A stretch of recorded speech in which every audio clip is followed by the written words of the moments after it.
Hello friends. आज हम लोग पार्टी सिस्टम इन इंडिया देखेंगे। ठीक, इसके साथ साथ हम लोग बिहार का भी देखते चलेंगे।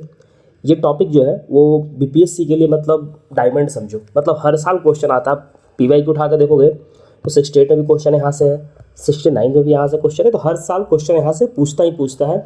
और ये टॉपिक ऐसे तो बहुत कॉम्प्लेक्स लगता है, बच्चा इस टॉपिक को छोड़ के जाता है, लेकिन है बहुत आसान। क्योंकि आप पॉलिटिक्स अपने रियल लाइफ में भी देख ही रहे हो, मतलब आपको पता है इलेक्शन होता है, कैसे इलेक्शन होता है, तो हर चीज़ आप देख ही रहे हो।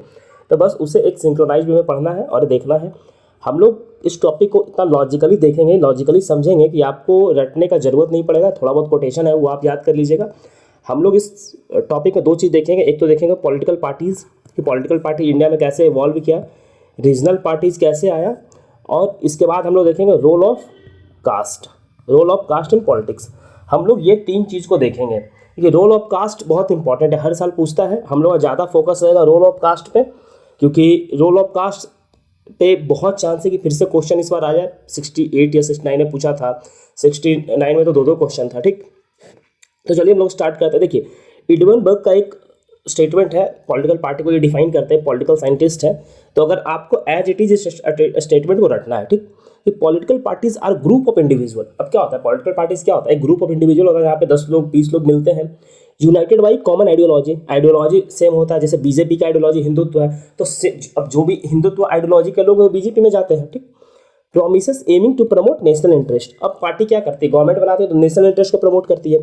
तो एक ये डेफिनेशन है, आपको याद रखना है। ठीक, अगर ये आप याद नहीं रखेंगे तो आप ये याद रखिए। डुवर्जर का ये स्टेटमेंट है कि पॉलिटिकल पार्टीज आर इंस्टीट्यूशनाइज्ड ग्रुप, मतलब एक वो इंस्टीट्यूशन के तरीके, मतलब इंस्टीट्यूशन टाइप का ग्रुप होता है, इंस्टीट्यूशनलाइज्ड होता है, दैट कम्पीट इन इलेक्शन। तो डिफरेंट डिफरेंट होता है, डिफरेंट डिफरेंट मान लीजिए पॉलिटिकल पार्टी है तो सब लोग इलेक्शन में कम्पीट करता है एक दूसरे के खिलाफ, to exercise power through government official. अब जैसे इलेक्शन में कम्पीट करता है, इलेक्शन में कम्पीट करके वो मेजोरिटी लेके आता है, गवर्नमेंट फॉर्म करता है, उसके बाद फिर गवर्नमेंट को चलाता है। तो ये है। अब इन दोनों में से बेस्ट जो है, आप इस ये जो एडमनबर्ग का जो स्टेटमेंट है, डेफिनेशन है पॉलिटिकल पार्टीज का, आप इसको रेफर कर सकते हैं। और आप एग्जाम में एज इट इज़ अगर इंट्रोडक्शन आता है तो आप एज इट इज़ ये 2 लाइन का डेफिनेशन से आप इंट्रोडक्शन स्टार्ट कर सकते हैं। अगर पॉलिटिकल पार्टी या कोई भी पार्टी सिस्टम पे क्वेश्चन आता है तो आप इस स्टेटमेंट से स्टार्ट कर सकते हैं। हम लोग आगे देखते हैं कि इंडिया पार्टी सिस्टम इवॉल्व कैसे हुआ। तो हम लोग सबसे पहले देखते हैं कि 1947 के टाइम पे जब भारत आज़ाद हुआ, तो उसमें किसका शासन था, कांग्रेस का शासन था, इंडियन नेशनल कांग्रेस था। और हर जगह कांग्रेस था, नेशनल लेवल पे भी कांग्रेस था और स्टेट लेवल पे भी कांग्रेस था। तो कोई पार्टी उस वक्त था नहीं। अब सेंटर में देखो कांग्रेस, स्टेट में देखो कांग्रेस, तो इसलिए उस टाइम जो पीरियड है उसको कांग्रेस सिस्टम कहा गया। ये पूरा कांग्रेस सिस्टम है, वहाँ पे कोई और पार्टी है ही नहीं, सिर्फ कांग्रेस डोमिनेट कर रहा है। अब 1967 में फिर इलेक्शन होता है और कांग्रेस जो है 9 स्टेट में हार जाती है। ठीक, हार जाती है, 9 स्टेट में हारती है, तो 8 में कांग्रेस का जो कांग्रेस पार्टी है वो गवर्नमेंट फॉर्म नहीं कर पाती है। तो गवर्नमेंट जब फॉर्म नहीं कर पाती है तो उसको कहते हैं कि ब्रेकडाउन ऑफ कांग्रेस कंसेंसस या ब्रेकडाउन ऑफ कांग्रेस सिस्टम। अब ब्रेकडाउन ऑफ कांग्रेस सिस्टम तो हो गया, लेकिन still Congress is a dominant party, क्योंकि 8 स्टेट में ना, लेकिन जो सेंटर है, सेंटर में तो कांग्रेस डोमिनेट कर रही है एंड इन अदर स्टेट तो कांग्रेस डोमिनेट कर रही है। तो इसलिए जो सेकेंड फेज है उसको बोलता है कांग्रेस डोमिनेंस। यहाँ पे डोमिनेंस है, कांग्रेस का डोमिनेंस है, कांग्रेस का सिस्टम नहीं है, कांग्रेस का हेजेमनी नहीं है, कांग्रेस डोमिनेट कर रही है। ठीक, तो ये 89 तक चलता है। उसके बाद हम लोग देखते हैं कॉलिशन पॉलिटिक्स का देखते हैं। देखिए बीच में, अब हम लोग बीच में जो डोमिनेंस वाला है, बीच में हम लोग ये भी देखते हैं कि जनता पार्टी आती है, गवर्नमेंट कांग्रेस हारती भी है और 2 इयर्स के लिए जनता पार्टी आती है, मोरारजी देसाई का इमरजेंसी के बाद बनता है। लेकिन इसलिए फिर भी कांग्रेस डोमिनेट कर रहा था उस वक्त भी, इसलिए कांग्रेस इसको डोमिनेट ही कहते हैं। उसके बाद कॉलिशन पॉलिटिक्स का पीरियड स्टार्ट होता है, जो कि बहुत ही पोलराइज कॉलिशन होता है। Polarise coalition in the sense की इलेक्शन तो सब अलग अलग लड़ रहे पार्टी, लेकिन गवर्नमेंट फॉर्म करने के लिए ये इसका सपोर्ट कर दे रहा है, ये इसका आउटसाइड सपोर्ट कर दे रहा है। अभी के टाइम का नहीं, अभी का कोalition कैसा है, अभी का कोalition है कि एनडीए और इंडी गवर्नमेंट जो अलायंस है, जो कांग्रेस की अलायंस है इंडी, और एनडीए जो मोदी जी की अलायंस है, ये लोग प्री पोल्ड इन लोग का कोalition है। एनडीए पहले से पोल बना करके इलेक्शन में गई थी, इंडी अलायंस जो है वो पहले से पोल बना करके, वो अलायंस बना करके वो पोल में गई थी, मतलब इलेक्शन में गई थी। तो अभी का जो कोलिशन है और उस वक्त का जो कोलिशन है डिफरेंट है। जो कोलिशन गवर्नमेंट है, हम लोग 69 में कोलिशन गवर्नमेंट पे क्वेश्चन आया था 38 मार्क्स का। हम लोग कोलिशन गवर्नमेंट सेपरेटली देखेंगे, बहुत डिटेल में देखेंगे किसी और वीडियो में, क्योंकि कोलिशन गवर्नमेंट अभी सेंटर में कोलिशन गवर्नमेंट ही है और बिहार में भी कोलिशन गवर्नमेंट है, तो इसलिए क्वेश्चन आने का बहुत हाई प्रोबेबिलिटी है कोलिशन गवर्नमेंट पे। तो हम लोग वो देखेंगे पूरा डिटेल में, कोलिशन गवर्नमेंट देखेंगे क्या उसका पॉजिटिव है, क्या नेगेटिव है, क्या प्रो है, क्या कौन से, सब देखेंगे, ठीक। उसके बाद हम लोग देखते हैं 1998 से 2004 तक देखते हैं कि स्टेबल कोलिशन गवर्नमेंट होता है। अटल बिहारी वाजपेयी जी का एक कोलिशन गवर्नमेंट होता है 2004 तक। उसके बाद हम लोग देखते हैं यूपीए का जो मनमोहन सिंह जी उसको लीड करते हैं 2005 से लेकर के 2014 तक। उसके बाद 2014 में मोदी जी आते हैं। जब मोदी जी आते हैं तो बीजेपी को एकदम विक्ट्री मिलता है, बीजेपी अपने आप पे इलेक्शन जीतती है। तो फिर उसको क्या बोलते हैं, वन पार्टी डोमिनेट सिस्टम बोलते हैं, मतलब वन पार्टी डोमिनेट करता है, मतलब बीजेपी डोमिनेट कर रहा था। There are other parties but BJP dominate करता है। बीजेपी सिस्टम 2019 में क्या होता है कि बीजेपी सिस्टम क्रिएट होता है कि 303 सीट अकेले बीजेपी लेके आती है, तो बीजेपी का एक अपना मतलब सिस्टम क्रिएट हो जाता है। और डिफरेंट स्टेट, जैसे कांग्रेस डोमिनेट कैसे कर रहा था 1967 में डोमिनेंस था, उसी तरीके से बीजेपी करता है कि मोस्ट ऑफ द स्टेट में बीजेपी का भी गवर्नमेंट है और सेंटर में बीजेपी का गवर्नमेंट है।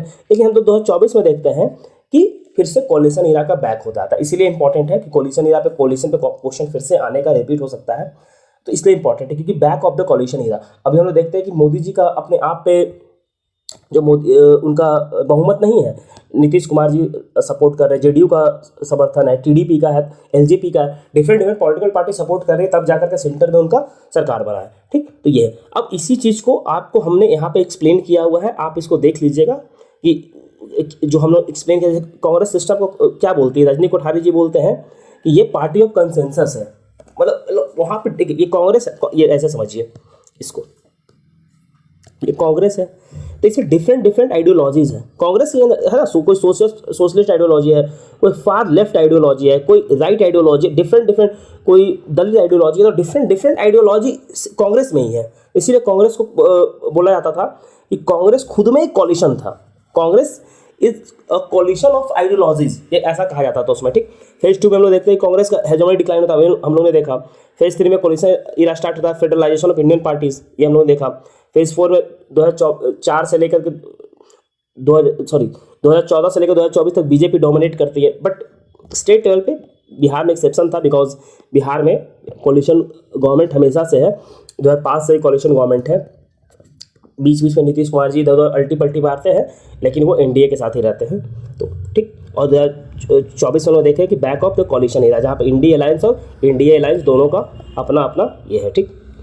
अब उसी चीज़ को जो योगेंद्र यादव है वो डिफाइन करता है 3 इलेक्टोरल सिस्टम में, जिसमें कि 2 डेमोक्रेटिक अपसर्च का बात करता है कि ओबीसी का पॉलिटिक्स राइज होता है। ये सब हम लोग सेपरेटली भी देखेंगे, कोई दिक्कत नहीं है इसमें, ठीक। अब हम लोग यहाँ पे रीजनल पार्टी को समझ लेते हैं कि रीजनल पार्टी राइज क्यों इंडिया में हुआ, क्या कारण था कि रीजनल पार्टी राइज हुआ। ये इंपॉर्टेंट है, यहाँ से क्वेश्चन पूछा जाएगा, क्योंकि रीजनल पार्टी के ही समर्थन से मोदी जी अभी सेंटर में सरकार बना पाए हैं, ठीक। तो इसलिए इससे क्वेश्चन आने का बहुत ज़्यादा संभावना है।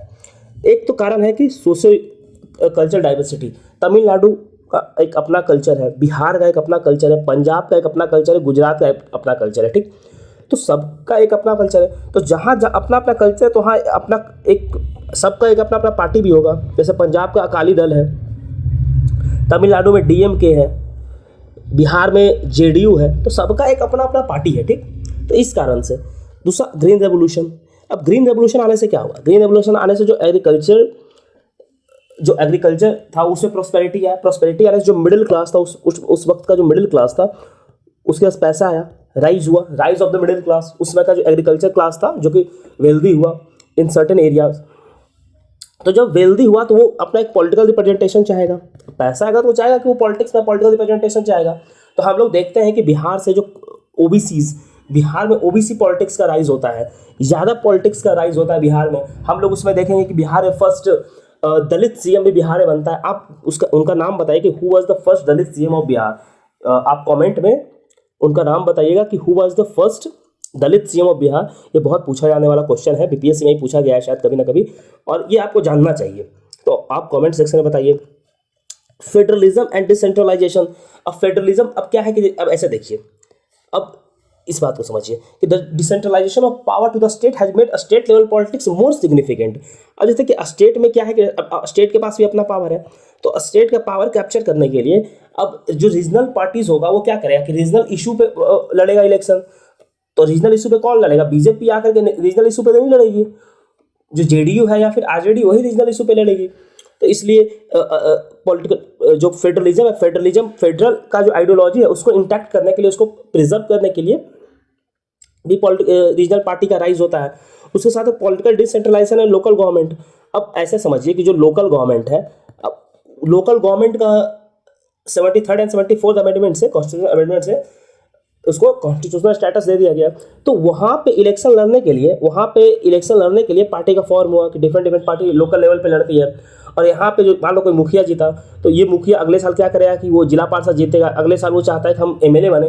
तो इस तरीके से राइज होता है। तो ये इस तरीके से फिर क्या होता है कि जो डिफरेंट पार्टीज है उसका राइज होता है रीजनल लेवल पे। क्योंकि अब एक मुखिया है वो तो नेशनल इंटरेस्ट के लिए, नेशनल इंटरेस्ट में वो लड़ेगा, लेकिन वो फॉरेन पॉलिसी के लिए तो लड़ेगा नहीं कि अब अमेरिका में कैसे डील करना है, इस बेसिस पे तो लड़ेगा नहीं। वो क्यों लड़ेगा? तो पानी का मुद्दा पे लड़ेगा, बिजली के मुद्दा पे लड़ेगा, जो कि लोकल उसका ग्राउंड लेवल पे जो मुद्दा है। ठीक, इकोनॉमिक डेवलपमेंट डिस्पैरिटी। अब जैसे जो लोकल मुद्दा होता है, जैसे कि बिहार में जो अभी क्या है, तो बिहार में नीतीश कुमार क्या डिमांड करते हैं? बिहार का स्पेशल स्टेटस। तो जो लोकल पार्टी होता है क्या करता है? वो लोकल डिमांड को इशू करता है।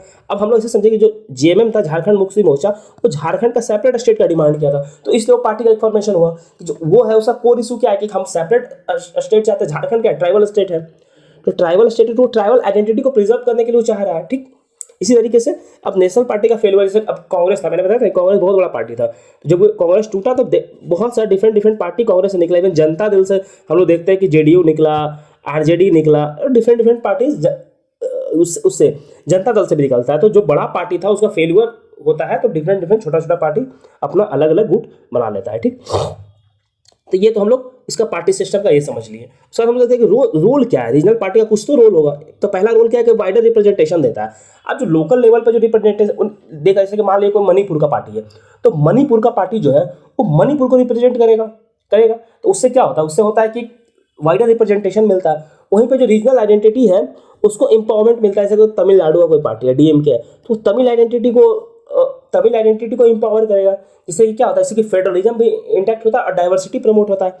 Economic divergence and development. अब जैसे कि मान लीजिए कि जेडीयू है, तो जेडीयू नीतीश कुमार क्या डिमांड करते हैं? बिहार का स्पेशल स्टेटस का डिमांड करते हैं। तो इकोनॉमिक डाइवर्जेंस मतलब वो state level, state centric. BJP है वो कभी डिमांड नहीं करेगी बिहार को स्पेशल स्टेटस दिए।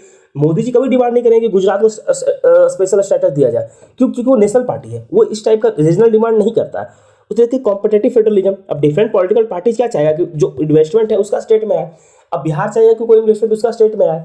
कोई जो जेडीयू है क्या चाहेगी कि यही चाहेगी ना कि जो इन्वेस्टमेंट है वो बिहार में है। वो चाहेगी नहीं कि इन्वेस्टमेंट महाराष्ट्र चला जाए। लेकिन जो वहाँ का शिवसेना वो क्या चाहेगा कि जो भी इन्वेस्टमेंट है वो महाराष्ट्र में है, वो तो नहीं चाहेगा कि बिहार में है। तो कम्पीट करता है। तो ये क्या एक गुड साइन है।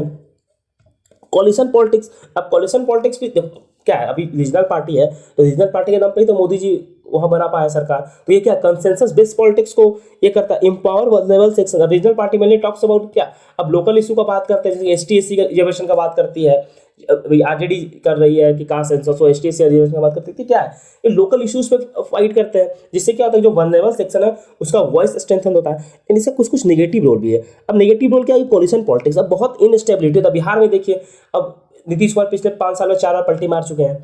तो ये क्या है? ये इनस्टेबिलिटी तो दिखा रहा है गवर्नमेंट का। कभी तेजस्वी यादव के साथ या कभी बीजेपी के साथ चले जाते हैं नीतीश कुमार जी। तो ये क्या दिखा रहा है? इनस्टेबिलिटी। Caste politics. अब रीजनल पार्टी का कोई होता है कि बहुत बड़ा कोई मुद्दा नहीं होता है, तो वो मेनली कास्ट पे लड़ता है। जैसे आरजेडी को आप देखिए, तो आरजेडी का मेन जो आरजेडी ठीक है कभी कभी डेवलपमेंट का बात करता है, लेकिन मेनली जो आरजेडी का जो टिकट बांटता है वो या फिर जो सिनेरियो बनाता है वो मेनली मुस्लिम और यादव कॉलिशन पे बनाता है। तो ये क्या है? इसका वो कास्ट पॉलिटिक्स आरजेडी कर रहा है, इसके अलावा तो कुछ करता नहीं है। Identity politics. जैसे जेडीयू है, तो जेडीयू नीतीश कुमार के नाम पे लड़ता है। अगर जेडीयू से नीतीश कुमार जी को हटा दिया जाए तो जेडीयू को कोई नामो निशान नहीं है, कोई जेडीयू को जानेगा भी नहीं। उसी तरीके से अगर आरजेडी से लालू यादव जी को हटा दिया जाए तो आरजेडी को कोई जानेगा नहीं। Social fragmentation. अब अगर कास्ट आइडेंटिटी, तो अब जैसे होता है कि कोई बिहार का पार्टी है तो बिहार को लेकर के लड़ रहा है, यूपी का पार्टी है तो कोई यूपी को लेकर के लड़ रहा है। तो ये क्या होता है? ये एक सोशल फ्रेगमेंटेशन करता है, डिफरेंट स्टेट में क्लीवेज को बढ़ाता है। ठीक, तो ये सब प्रॉब्लम है। तो ये इसका नेगेटिव था, वो उसका पॉजिटिव था। आप इसको देख लीजिएगा। अब इसके साथ साथ हम लोग देखते हैं role of caste in Indian politics, ये बहुत इंपॉर्टेंट है। अब क्रिस्टोफर जैफरी लॉर्ड कहते हैं caste form the magic of Indian society, मतलब कास्ट इतना डीपली रूटेड है, it forms the magic of Indian society, Indian politics, मतलब इंडियन पॉलिटिक्स आप कास्ट को नहीं निकाल सकते हैं, ये क्रिस्टोफर जैफरी लॉर्ड कहते हैं। अब इसका रोल क्या है, मतलब ठीक है नहीं निकाल सकते तो क्या रोल प्ले करता है, तो एक है तो कास्ट बेस्ड अलायंस, जैसे कि हम देखते हैं कि इलेक्शन में अलायंस उस तरीके से बनाया जाता है। आप देखिए जैसे कि अभी यूपी में जो इलेक्शन हुआ, तो यूपी में इलेक्शन में जो अखिलेश यादव का जो पार्टी है सपा, वो क्यों इतना सीट लेकर के आया, क्योंकि वो उस हिसाब से सिनेरियो क्रिएट किया था कि जो उसका कोर वोटर है उसका वो अलायंस बनाया और उस पे वो लड़ा। ठीक उसी तरीके से हम लोग देखते हैं कि बिहार में एमवाई का समीकरण बनता है, ठीक, खाम जो है गुजरात में बनता है, अजगर जो है यूपी में बनता है। तो ये सब क्या है, ये सब डिफरेंट डिफरेंट कास्ट, एक कास्ट अलायंस फॉर्म होता है। ठीक उसके बाद देखते हैं वोटिंग पैटर्न को ये भी इन्फ्लुएंस करता है, डिफरेंट डिफरेंट। जैसे स्लोगन एक क्या है कि जाट की बेटी जाट को, जाट की वोट जाट को, मतलब जो जाट की बेटी है वो जाट से शादी करेगी, तो उसी तरह से जो जाट का वोट है वो जाट को जाएगा, नॉन जाट को नहीं जाएगा। तो ये क्या है, ये वोटिंग पैटर्न को इन्फ्लुएंस कर रहा है। उसी तरीके से कैंडिडेट सिलेक्शन को इन्फ्लुएंस करता है। अब होता नहीं कास्ट के बेस पे, ये तो ऐसे भी एक्सप्लेन करने की जरूरत नहीं है कि कैसे अब आरजेडी है तो यादव को ही ज़्यादा टिकट देता है, कोई अगर मुस्लिम पार्टी है तो ओवैसी का तो वो मुस्लिम को टिकट देगा। तो ये क्या है, उसमें सिलेक्शन करता है, मास मोबिलाइजेशन में हेल्प करता है। मतलब ना अब आप देखो कि अगर आप एक रैली करो बिहार में भी गांधी मैदान में, और आप वहाँ पे डेवलपमेंट के लिए रैली करो, बहुत कम लोग आएंगे, लेकिन आप जाति के नाम पे अब आप रोड पे देखोगे तो कुर्मी समाज सम्मेलन होता है, तेली समाज सम्मेलन होता है, मतलब कास्ट के नाम पे रोज रैली होता है, लेकिन डेवलपमेंट के नाम पे एक रैली नहीं होता। ये क्या दिखाता है, ये दिखा रहा है कि कास्ट के बेसिस से मोबिलाइजेशन करना बहुत आसान काम है, और नेता को भी ये बात पता है कि कास्ट के बेसिस से मोबिलाइजेशन बहुत आसान है। आप डेवलपमेंट के बाद तो कोई नहीं आएगा, लेकिन आप बात हो कि तेली के लिए हम लोग कुछ करना चाह रहे हैं 2 मिनट में लोग आ जाएगा, कुर्मी के लिए कुछ करना चाह रहे हैं 2 मिनट में सब दौड़ करके आएगा। अल्टीमेटली कुर्मी के लिए कुछ करेगा नहीं, वो अगर करना होता यादव के लिए, लालू यादव कुछ किए नहीं, लेकिन वो यादव के नाम पर पूरा रैली करेंगे। तो ये सब मास मोबिलाइजेशन में हेल्प करता है। Integration of people to democracy, अब इससे बेनिफिट क्या है कि देखिए अब मान लीजिए कोई पिछड़ा कास्ट है जो कि बहुत ही बैकवर्ड रह गया है समाज में, तो अगर ठीक है कास्ट के नाम पर ही अगर रैली करके उसे बुलाया जा रहा है गांधी मैदान, तो एटलीस्ट उसको एक पॉलिटिकल वॉइस तो मिल रहा है, जिससे कि फर्दर उसका डेवलपमेंट हो पाएगा। ठीक तो ये एक पॉजिटिव भी है। ठीक अब डिमांड ऑफ रिजर्वेशन, अब क्या है कि अब जब रैली होता है तो वो लोग रिजर्वेशन का डिमांड करते हैं। सेकुलराइजेशन ऑफ कास्ट, मतलब सेकुलराइजेशन ऑफ कास्ट का मतलब, इसका मतलब क्या हुआ कि पहले क्या था ना कि कास्ट जो था was important for ritual purpose, मतलब जो कास्ट था वो सिर्फ रिचुअल पर्पस पे था कि पंडित है ये काम करेगा, क्षत्रिय ये काम करेगा, वैश्य है तो ये काम करेगा, पहले ये था। लेकिन अब कास्ट क्या है ना कि अब सेकुलर बेनिफिट का मतलब अब एम्प्लॉयमेंट के लिए उसका बात होता है, एजुकेशन के लिए बात होता है कि इस सर्टन कास्ट को इस एजुकेशन नहीं है, सर्टन कास्ट को में एम्प्लॉयमेंट नहीं है, तो एक सेकुलराइजेशन हो गया, एक अब डिवीजन खत्म हो रहा है। ये रजनी कोठारी का स्टेटमेंट है, मैंने रजनी कोठारी को यहाँ पे लिखा नहीं है क्योंकि फिर वो ज़्यादा हो जाता। Consensus building among lower caste, अब होता है ना कि डिफरेंट कास्ट अगर मिल के एक साथ अगर मोबिलाइज हो रहा है तो सबके बीच में कंसेंसस बनता है, जिससे क्या होता है, इससे इंटीग्रेशन होता है। ब्रिज द गैप्स, अब कास्ट बेस्ड मोबिलाइजेशन से क्या होता है, गैप घटता है। अगर इन सबको साथ में अगर मोबिलाइज किया जाए तो जो गैप है इन सब का घटेगा। ठीक तो ये सब इंपॉर्टेंट है। अब वहीं पे एम एन श्रीनिवास जो है has given the concept of dominant caste. Dominant caste का मतलब क्या हुआ कि मान लीजिए कि ये एरिया है, ठीक, तो इस एरिया में मान लीजिए कि ऐसे समझिए, ठीक, ये एरिया है, इस एरिया में यहाँ पे मान लीजिए कि यादव रहता है, यहाँ भी यादव रहता है, यहाँ भी यादव रहता है, यहाँ पे भूमियार रहता है, यहाँ पे राजपूत रहता है, यहाँ पे पंडित जी रहता है। ठीक तो आप बताइए कि इस एरिया में अपर कास्ट तो भूमियार, राजपूत और पंडित जी है, ठीक, ये अपर कास्ट है, लेकिन डोमिनेट कौन करेगा, डोमिनेट करेगा यादव, क्योंकि यहाँ पे जो यादव है वो डोमिनेंट कास्ट है। तो जब भी अब टिकट और ये एक कॉन्स्टिट्यूंसी है, तो जब भी टिकट दिया जाएगा तो जो यादव जो कैंडिडेट रहेगा उसको प्रीफर किया जाएगा, क्योंकि यादव क्या होगा कि फिर एक साथ वोट करेगा और वो फिर वो कैंडिडेट जो है वो जीत जाएगा, मतलब विनेबिलिटी फैक्टर आ जाएगा। ठीक इसलिए तो ये डोमिनेंट कास्ट है। अब caste lower caste higher caste का बात नहीं होता है, अब डोमिनेंट कास्ट और नॉन डोमिनेंट कास्ट का बात होता है। ठीक इस तरीके से समझिए इसको। अब हम लोग आगे देखते हैं, अब इसका निगेटिव क्या है। जो कास्ट पॉलिटिक्स का पॉजिटिव है तो कुछ तो निगेटिव भी तो है। तो इससे क्या होता है कि क्लीवेज बढ़ता है सोसाइटी में। अगर कास्ट के नाम पे क्या होता है, हम लोग एक तरफ से क्या चाहते हैं कि कास्ट एलिमिनेट हो सोसाइटी से। दूसरा, तब हम लोग कास्ट बेस्ड अगर पॉलिटिक्स करेंगे तो कास्ट कभी एलिमिनेट नहीं हो पाएगा, कास्ट हमेशा रहेगा ही रहेगा। अब पीपल क्या होता है कि वोट करते हैं कास्ट के बेसिस पे, डेवलपमेंट के बेसिस पे नहीं। तो इसलिए कहते हैं ये कि people cast their vote, not cast their vote. मतलब पीपल जो है ना वोट कास्ट के बेसिस पे करते हैं, ना कि अपना वोट कास्ट करते हैं। ठीक, उसी तरीके से ये डिवाइडिंग है, ये अभी हम लोग देखा है। अब इस जब कास्ट बेस्ड पॉलिटिक्स होता है तो कास्ट में वायलेंस भी होता है। ठीक, अब हम लोग देख बिहार में कास्ट बेस्ड वायलेंस कितना होता है हम लोग सब जानते हैं। उसी तरीके से क्या होता है, जो कास्ट पोस्ट बेस्ड पॉलिटिक्स होता है ना, तो डेवलपमेंट जो बेस्ड है वो ढक जाता है। अगर कोई पार्टी डेवलपमेंट का बात भी करे तो उसे वोट नहीं मिलता है। मान लीजिए जैसे जनसुराज है, वो डेवलपमेंट की बात कर रही है, जनसुराज है वो डेवलपमेंट की बात कर रही है, तो हो सकता है कि और आरजेडी जो है वो कास्ट की बात करे। मैं एक सिनेरियो बता रहा हूँ, तो लोग प्रीफर करेंगे कास्ट वाले को ही देना वोट जनसुराज के अगेंस्ट। ऐसा होता भी है बिहार में, ये चीज़ देखा भी गया और ऐसा होता भी है। अगर नहीं होता तो फिर कास्ट रियलिटी रहता ही नहीं और हम लोग पढ़ते ही नहीं इस बात को। ठीक, and caste based nomination of the candidate, ये तो हम लोगों ने देखा है कि अब ये अभी एग्जाम्पल्स हम लोगों ने समझाए। Hinder the eradication of caste system, मतलब कास्ट सिस्टम खत्म करने में एक हिंडर है। ठीक, अब ये हम लोग देखते हैं कि why there is a role of caste in Indian politics, मतलब रोल है ही क्यों कास्ट का इतना ज़्यादा। तो अब इंडिया का सोसाइटी जो है ना बहुत ट्रेडिशनल है, बहुत ट्रेडिशनल है। अब ट्रेडिशनल है तो एक कास्ट जो होता है एक आइडेंटिटी फॉर्म करता है, एक रिलीजन जो है ना वो एक आइडेंटिटी फॉर्म करता है। और जब आइडेंटिटी फॉर्म करता है तो बहुत आसान होता है इसको मोबिलाइज करना। इसके बेसिस पे मोबिलाइजेशन बहुत ईजी होता है। कास्ट के बेसिस पे आप क्या बोले, चलो कुछ कास्ट है तो आप बोलो चलो कास्ट के बेसिस पे आप बिहार में रैली देखते हैं कास्ट के नाम पे, तो क्यों होता है? क्योंकि इसको मोबिलाइज करना बहुत ही आसान है। उसी तरीके से जो कास्ट है वो सब कॉन्शियस लेवल पे बैठा हुआ है। लोग मतलब अपना कास्ट को छोड़ते नहीं। आप किसी को, आपको जो भी फ्रेंड होगा आपको पता होगा कि उसका कास्ट क्या है, क्यों? वो कास्ट एक सब कॉन्शियस लेवल बैठा हुआ है। कास्ट बेसिस पे लोग तंज करते हैं, बात करते हैं, तो ये क्या है? ये माइंड में बैठा हुआ है। ठीक, अब इंडियन कॉन्स्टिट्यूशन अनटचेबिलिटी का खत्म करने का तो बात करता है, लेकिन कहीं कास्ट को खत्म करने का बात नहीं। क्या होना क्या चाहिए था कि untouchability and caste both should be abolished, ठीक, खत्म करने का। तो इस कारण से भी रोल प्ले करता है caste. Political patronage based on caste, मतलब होता ना कि अब इस कास्ट का है तो उसको टिकट मिलेगा, उस कास्ट का तो टिकट नहीं मिलेगा, ये सब होता है। ऊपर से ब्रिटिश लेगेसी है, सेपरेट इलेक्टोरेट का जो ब्रिटिश का लेगेसी है, जहाँ से कास्ट बेस्ड पॉलिटिक्स शुरू हुआ, तो वो भी कहीं ना कहीं माइंड में इंडियंस का है। ठीक, तो उसी तरीके से फिर क्या बोलते हैं क्रिस्टोफर जेफरी, इसको हाईलाइट करते हैं। आप इसको फिर से कंक्लूजन में लिख सकते हैं। देखिए, जो स्ट्रक्चर है आपको structure as it is follow करना है और एग्जाम में वैसे ही आपको आंसर लिखना है।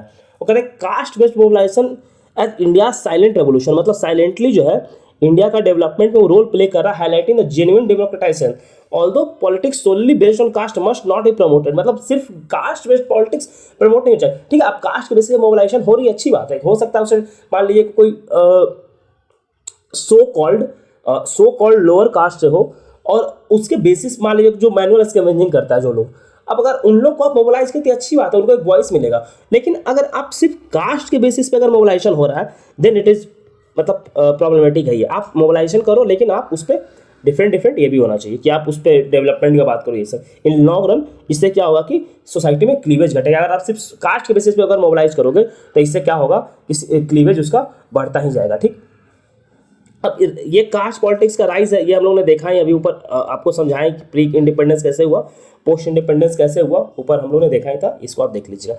अब हम लोग डेवलपमेंट पॉलिटिक्स का थोड़ा सा बात कर लेते हैं। डेवलपमेंट पॉलिटिक्स क्या है? जैसे फोकस होता है इकोनॉमिक ग्रोथ, इंफ्रास्ट्रक्चर पे होता है ना, caste based politics versus developmental politics. तो डेवलपमेंट पॉलिटिक्स में क्या, नीतीश कुमार का जो ईरा है तो वो क्या बात करते हैं? वो 7 निश्चय का बात करते हैं। नीतीश कुमार ने कभी कुर्मी को लेकर बात नहीं किया कि हम कुर्मी है तो मुझे वोट दीजिए, नहीं। वो बात करते हैं कि डेवलपमेंट का बात करते हैं, वुमेन रिजर्वेशन का बात करते हैं, जल जीवन हरियाली का। तो ये सब क्या दिखाता है? ये सब डेवलपमेंटल पॉलिटिक्स दिखाता है। डेवलपमेंटल पॉलिटिक्स हम लोग सेपरेट भी कवर करेंगे। ये बस हम लोग कास्ट बेस्ड पॉलिटिक्स था तो इसलिए एक कंपैरिजन में करके मैंने बता दिया। थोड़ा सा वीडियो लंबा भी हो रहा था, इसलिए आप कंक्लूजन इससे कर दीजिएगा। प्रताप भानु मेहता का स्टेटमेंट है, while identity politics remain the potent there is a growing electorate that prioritise governance and development outcomes reflecting the more voter base. मतलब प्रताप भानु मेहता कहना चाह रहे हैं कि ठीक है, कास्ट आइडेंटिटी पॉलिटिक्स तो एक फैक्टर है, एक फैक्टर है कि लालू यादव के नाम पे वोट मिलता है, लेकिन एक सर्टेन सेक्शन ऑफ सोसाइटी ऐसा भी अब राइज हो रहा है जो डेवलपमेंट के बेसिस से वोट करता है, जो इस पे से वोट करता है कि उसके एरिया में रोड बना है या नहीं, उसके एरिया में एजुकेशन पहुंचा है या नहीं, उस बेसिस से भी वोट करता है। ये प्रताप भानु मेहता का कहना है। तो हम लोग लेक्चर को समाप्त करते हैं। आपको लेक्चर कैसा लगा प्लीज़ कमेंट सेक्शन में आप अपना रिव्यू दीजिए, एंड आपको किस टॉपिक पे चाहिए, किस सेक्शन पे आपको लेक्चर चाहिए। हम लोग मेंस कवर करेंगे 70th बीपीएससी के लिए, उसमें भी हम लोग लेक्चर लेके आएंगे। और आपको इसका पीडीएफ टेलीग्राम पे मिल जाएगा, आप टेलीग्राम से जुड़िए। टेलीग्राम का लिंक आपको कमेंट सेक्शन में एंड डिस्क्रिप्शन बॉक्स में आपको लिंक उसका मिल जाएगा। आप वहाँ से जुड़ सकते हैं टेलीग्राम पे, और टेलीग्राम से आप पीडीएफ को ले सकते हैं। ओके, चलिए तो फिर लेक्चर देखने के लिए धन्यवाद। आप अपना ख्याल रखिए।